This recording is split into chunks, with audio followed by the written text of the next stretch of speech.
Let's look at a strategy for modeling a part. So I'm going to start a sketch on one of the origin planes. I see that the origin center point is projected here onto my sketch. Let's turn on the visibility of that origin point. And so the first thing that we should do is decide where we want the origin to be on our part. And then I recommend drawing one line or one circle or a rectangle to define, give us a sense of scale for our part. So I'm going to draw a line horizontally over to the left, and I'm going to make that line 205. And so I have that 205 millimeters. And let's move that dimension up a little bit so it's not obscured. And then I'm going to start drawing additional lines based off of this line. I will come down and I will come over, and I want to put an arc on the end of this line. If you don't have to go into the arc command. If you click and hold the mouse button down, it changes into an arc command, and I'm going to come around here 180 degrees, and then I'm going to come back over to here. And again, if I want to do that arc now, I could put the arc in now by holding the mouse button down, or I can just put a line here. And notice there's a faint tracking line coming down from the origin, and I will then put that line in. And so then we'll go through and put some dimensions on here. And I'm going to dimension the distance from here to here as 145. And I will dimension the distance from here to here as 85. I would like to dimension from this line over to the quadrant here. If I click on it and I click on this line and I come over here and watch the cursor, you see how the cursor looks at that location. If I click now, it'll go to the center of that arc. But if I move this around, now if I click there, it will go to that quadrant. And so I'll click and I'll put in a dimension of 318. Now sometimes it could be difficult to get this point. And a way to make that easy is just to put a sketch point there, and then you could easily select that sketch point without any real difficulty. Notice that all of these lines have turned black except for this line right here. And so let's go through and we'll put some fillets in here, and then we will finish dimensioning this. Now if I know that this is supposed to come over a little bit, I can just drag these closer to where I want the finished position to be. And then I'm going to do a fillet, and I'll do a fillet 35. And I'm going to select this corner right here. Now you can either select the line 1 and 2, or you can select the corner if there's only one option, and it will go and put in the fillet. And then I'm going to change the radius to 40. Oops, let's get back into that command. I didn't need to push enter on that. And I'll select this corner, and I'll change this radius to 25. And I'll select this corner, and I'll change this radius to 10. And I'll select this corner. Okay, so then I want to locate the distance from the center of this arc over to the center of that arc. So I'm going to dimension this from here over to here, and that distance I'm going to do as 34.95. And then I'm going to dimension from this line up to the center of this arc, and I'm going to dimension that as 45. Notice that all of my geometry turns black, and down here in the right corner it says everything is fully constrained. Now we might have some additional dimensions on our drawing, for example from here to here, but that radius is already given and this arc is tangent, so we don't really need this. If I put it in though, it's going to ask me, do I really want to do that? And if I accept it, it puts it in parentheses, so we know that that's a reference dimension, that it isn't really needed. But sometimes we want a reference dimension to make things clear later on. In this case I'm going to get rid of that. I don't really need that dimension. I'm going to draw a circle Now in many cases I might stop here and create some geometry and then create a new sketch for the holes. But on this simple part, I'm going to go ahead and put some circles in here for the holes. I'll put that in as 23.5, and I'm going to put a hole up here, and that one I'm going to do as diameter 65, and then I need to locate that hole, so I'm going to dimension it from here over to the hole as 70, and then from this line down to the hole as 50. Notice it turns black. Its location is fully defined. I like to move these dimensions around so that everything looks aesthetically pleasing.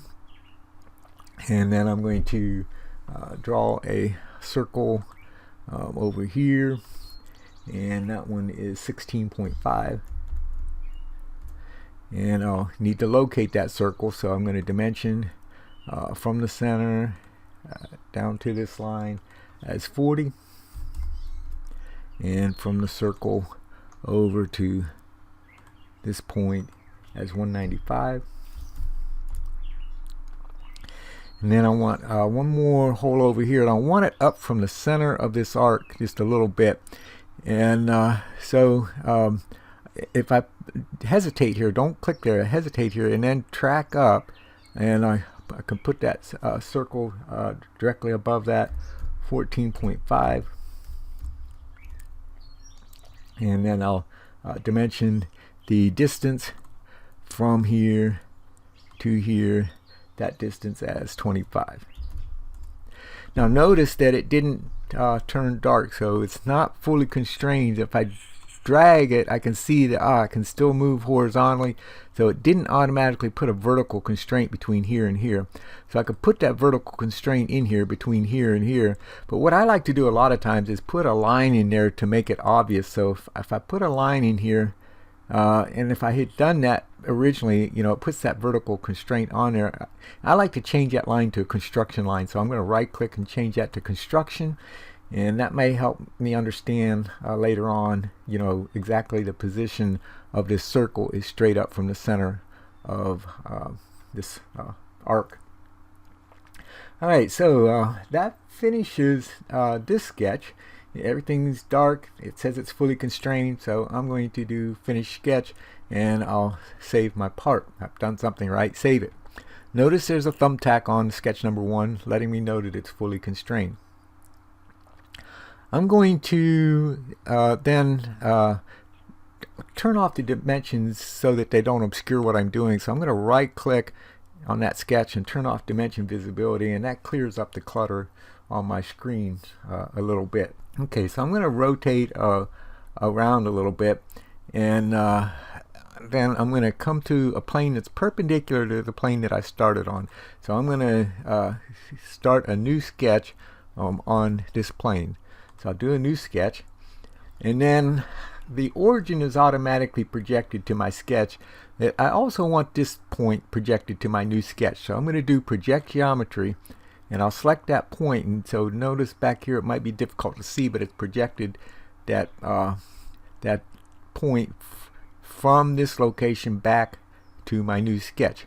I'm going to draw a line from the origin over to the point that I just drew, and then I'm going to come down vertically. It either put a vertical or perpendicular constraint, and then I'm going to come over. I'll come down at an angle. I'll come back over, and I'm looking to see where it will track from that origin point. And also I either want a horizontal, or notice it'll put a parallel constraint to the first line that I drew. Now if I go around and look directly at that, I see that I didn't get this line vertical. Now in 3D, a vertical can be confusing. Imagine you're on a space station, what is up and down, left, right, so forth. But the Z axis is always vertical if you're on a plane with the Z axis. Otherwise it's the Y. So I'm going to do vertical. I will dimension this height is 15. I will dimension this height as 25, and I will dimension this distance as 195, and I will dimension this distance as 30. Now if you have trouble when you're putting in your geometry, that when you start adding dimensions that everything kind of gets really messed up, don't put in a whole bunch of lines at once. Do one line, say this line, dimension at 25, do the next line, dimension at 195, and so forth. Don't do everything all at once. Alright, so I'm going to finish this sketch, and I'm going to extrude my first sketch though. So I'll do extrude, and I'll select this first sketch, and I want to go down to this point, and so I'm going to tell it to go TO to this point, and so I don't need to put in the distance. Now if I change in this sketch that 25 later on, this will update, it will go to that point.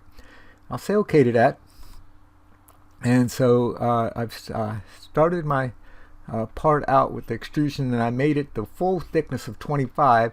Now I need to cut off this area that is below here, and so that would just be an intersection. So I'll do extrude, and I'm going to say go through all, go entirely through the part, but I want to find the intersection between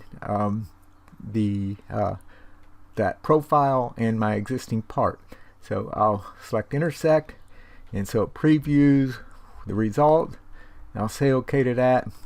And so if I look at it from the from this view, if I look at it from this view, so that completes our part.